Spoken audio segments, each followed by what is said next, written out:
6 లక్షల ఎకరాల అటవీ భూములు ఎటుపోయినాయి ధరణి పోర్టల్ లెక్కపత్రాలు గుర్తించిన ధరణి కమిటీ అంటూ ఒకరిని చూస్తాను.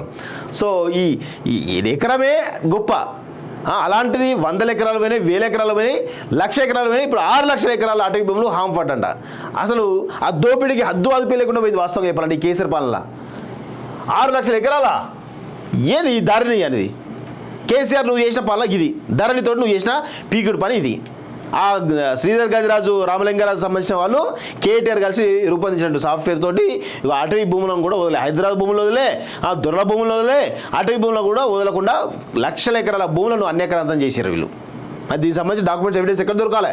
అటవీ శాఖ లెక్కల ప్రకారం ఫారెస్ట్ ల్యాండ్ 53 లక్షల ఎకరాలు, ధరలో ఉన్నది 47 లక్షల ఎకరాలే.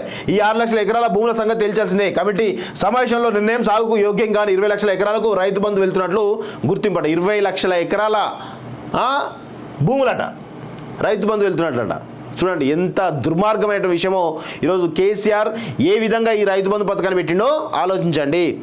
20 లక్షల ఎకరాల సాగుకు ఆమోదయోగ్యం కానటువంటి భూములకు కూడా రైతు బంధు ఇచ్చిండు అంటే ఎన్ని వేల కోట్ల రూపాయలు అన్యాక్రాంతమైనవో మనం అర్థం చేసుకోవాలి. ఇప్పుడు వచ్చి ఈ సన్నాసి వచ్చి రైతు బంధు వేస్తలేరేం అది ఇది అని చెప్పేసి రైతులు రెచ్చగొడతా ఉన్నాడు. అందుకే వానికి చెప్పు చూపిస్తా ఉన్నాం కేటీఆర్కి. ఏంది ఇది 6 లక్షల ఎకరాలంట, ఏంది ఏం నడుస్తుంది ఏం కదా? 53 లక్షల ఎకరాలు ఉంటే 47 లక్షల ఎకరాలే ఉందట. బాబా ఎంత దోపిడీ జరిగింది.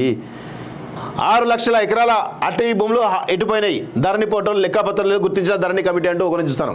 సో ఈ ఎకరమే గొప్ప, అలాంటిది 100 ఎకరాలు పోయినాయి, 1000 ఎకరాలు పోయినాయి, 1,00,000 ఎకరాలు పోయినాయి. ఇప్పుడు 6 లక్షల ఎకరాల అటవీ భూములు హాంఫర్ట్ అంట.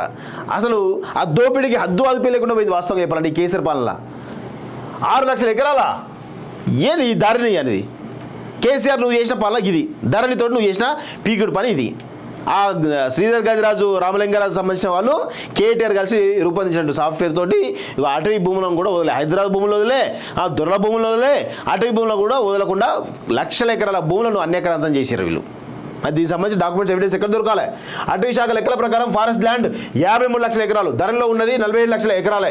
ఈ 6 లక్షల ఎకరాల భూముల సంగతి తేల్చాల్సిందే. కమిటీ సమావేశంలో నిర్ణయం సాగుకు యోగ్యం కాని 20 లక్షల ఎకరాలకు రైతు బంధు వెళ్తున్నట్లు గుర్తింపట. 20 లక్షల ఎకరాల భూములట రైతు బంధు వెళ్తున్నట్లట. చూడండి ఎంత దుర్మార్గమైన విషయమో. ఈరోజు కేసీఆర్ ఏ విధంగా ఈ రైతు బంధు పథకాన్ని పెట్టిండో ఆలోచించండి.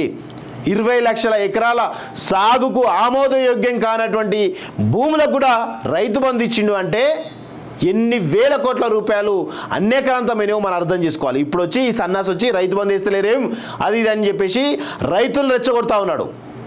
అందుకే వానికి చెప్పు చూపిస్తా ఉన్నాం కేటీఆర్కి.